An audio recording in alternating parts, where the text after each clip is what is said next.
waxaan ku soo dhaweynayaa xagga dhaqanka Sultan Xasan Obsiye ayaa ku soo dhaweynaya. Bismillah wa salatu wa salamu ala Rasulullah sallallahu alayhi wa sallam. Allahu akbar. Allahu akbar. Allahu akbar. Somaliland ha noolaato.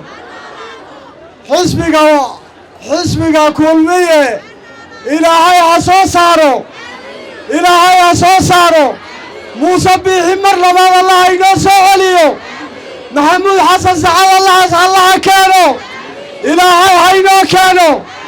marka hore waxaan salaamayaa madaxweynaha jamhuuriyadda Somaliland Muuse Biixi Cabdi iyo musharaxa madaxweyne ku xigeen Maxamuud Xasan Sacad oo maanta halkan inala jooga oo cadceedda aad ugu soo baxdeen waxaan ku salaamayaa salaata islaamka. assalaamu calaykum waraxmatullaahi wabarakaatu.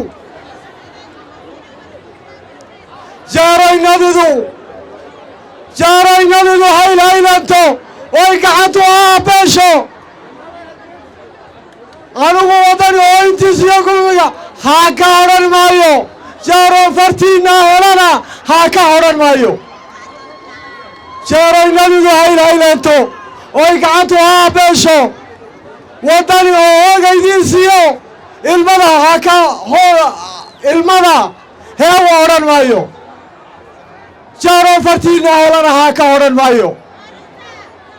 diyaar ma u tihiin bulshada? diyaar ma u tihiin Muuse Biixi inuu ilaahay noo soo celiyo, Maxamuud Xasan Sacad inuu ilaahay keeno?